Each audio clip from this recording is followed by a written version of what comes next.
Hello అండి. Welcome back to ముంబైలో Andhra kitchen and blogs. అందరికీ నమస్తే. ఈరోజు మన రెసిపీ వచ్చి మినప సున్నుండలండి. తక్కువ నెయ్యితోటి పర్ఫెక్ట్ కొలతలతోటి రుచికరమైన మినప సున్నుండలండి.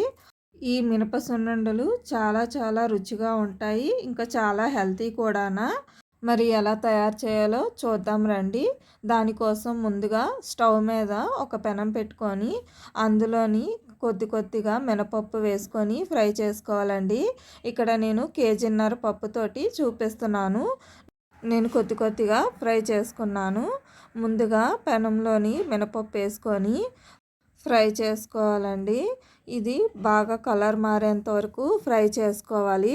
ఇక్కడ చూడండి, లైట్గా అయితే కలర్ మారింది. ఇంకా బాగా ఫ్రై చేసుకోవాలండి. ఇది ఎంత ఎక్కువ బాగా ఫ్రై చేసుకుంటే టేస్ట్ అంత బాగుంటుంది.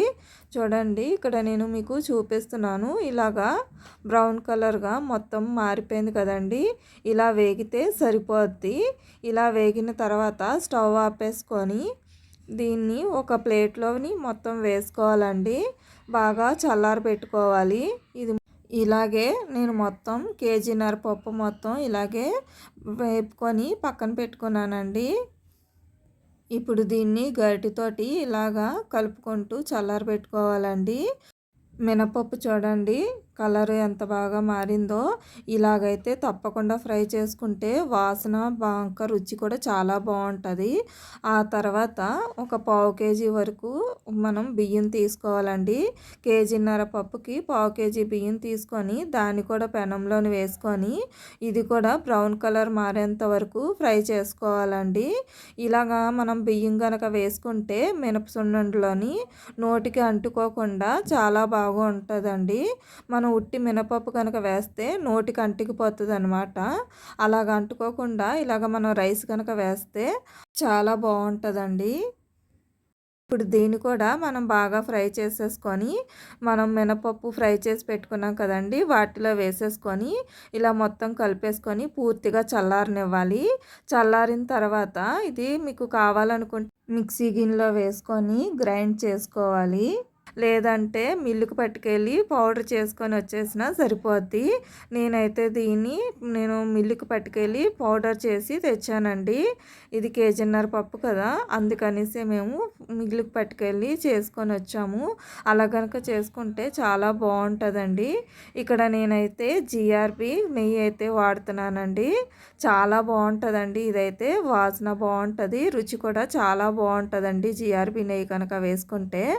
ఇంకా మీకు కనుక ఇది అవైలబుల్ లేకపోతే నార్మల్గా నెయ్యి కూడా యూస్ చేసుకోవచ్చు. ఇంట్లో ఉన్న నెయ్యి కూడా యూస్ చేసుకోవచ్చు. తర్వాత ఈ నెయ్యిని ఒక గిన్నెలో వేసుకోవాలి. నేనైతే ఇక్కడ 400 గ్రాములు నెయ్యి తీసుకున్నానండి. కేజీన్నర పప్పుకి 400 గ్రాముల వరకు నెయ్యి తీసుకోవాలి. కొద్దిగా వేడి చేసుకొని ఉంచుకోవాలండి. తర్వాత మిక్సీ గిన్నెలోని 1 కేజీ వరకు చక్కెర వేసుకోవాలి. అందులోని ఒక 4-5 యాలచీలు వేసుకోవాలి.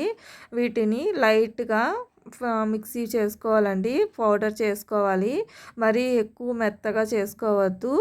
లైట్గా మనం ఒక్కసారి అలా తిప్పితే చాలండి. ఇప్పుడు ఇది మొత్తం ఒక బౌల్లోని ఇలా వేసేసుకోవాలి. ఇలాగే మొత్తం కేజీ పంచదార పౌడర్ చేసుకోవాలండి. చూడండి, ఇలాగా లైట్గా గొరుగ్గా ఉండేలాగా చూసుకోవాలి. మరి మెత్తగా అయితే చేసుకోవద్దు. ఇలా మొత్తం బాగా మిక్సీ పట్టేసుకున్న తర్వాత ఒక 1/2 కేజీ వరకు బెల్లం తీసుకోవాలి. నేను ఇక్కడ 500 గ్రాములు బెల్లం తీసుకున్నాను. ఇది మొత్తం చాక్ తోటి కొంచెం బాగా మెత్తగా తురుముకోవాలి. అది తురుముకున్న తర్వాత పంచదార వేసుకున్న బౌల్లోనే మినపప్పుని మనం పౌడర్ చేసి తెచ్చుకున్నాం కదండి, అది మొత్తం వేసేసుకోవాలి. అది బాగా కలిపేసుకున్న తర్వాత 1/2 కేజీ బెల్లం తురుము కూడా వేసుకొని మొత్తం బాగా చేతితోటి పిసుక్కుంటూ బాగా కలుపుకోవాలండి. ఎక్కడ బెల్లం ముక్కలు ఉండకుండా బాగా పిసుకోవాలి. మీకు కావాలనుకుంటే బెల్లాన్ని కూడా మిక్సీలోని వేసి పౌడర్లా చేసుకోవచ్చు. ఇక్కడ మేమైతే చేయలేదు. ఇలా చేతితోటే మొత్తం బాగా కలిపేసుకోవాలి. చేసుకోవాలి. బెల్లం ముక్కల్ని మధ్య మధ్యలో ఉండకుండా చేత్తోటి ఇలాగా నొక్కుకుంటూ బాగా కలుపుకుంటూ చేసుకోవాలండి. ఈ ప్రాసెస్ ఎలా లేదన్నా ఒక 10 మినిట్స్ పాటు బాగా కలుపుకున్నారనుకోండి చాలా బాగుంటుందండి. బెల్లం ఎక్కడ ముక్కల్లా ఉండకుండా బాగుంటుంది. అంతేకాకుండా మొత్తం బాగా కలుస్తుంది. పంచదార, బెల్లం, ఇంకా మినపప్పు అంతా బాగా కలుస్తుందండి.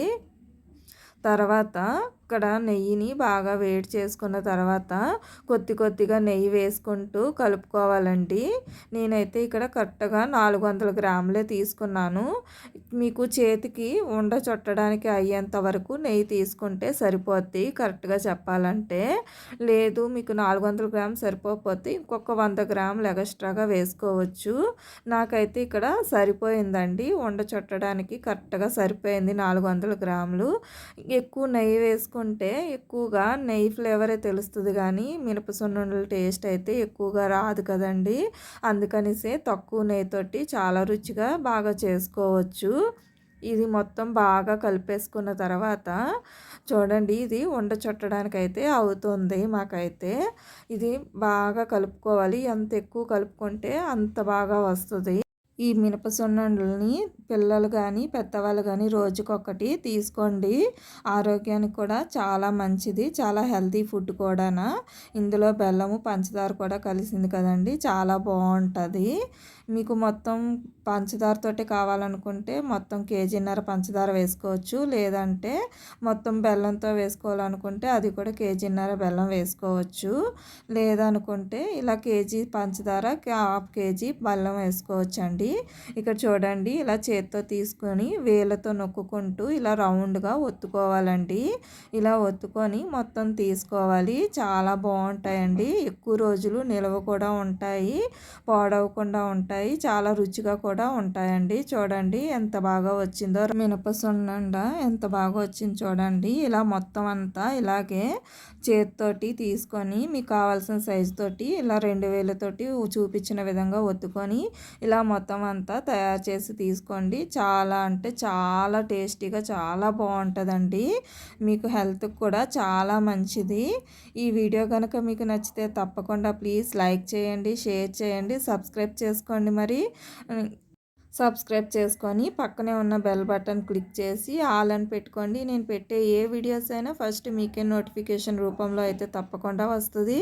ప్లీజ్ ఇలాగే నన్ను సపోర్ట్ చేస్తూ ఉండండి. Thank you for the watching. Bye bye.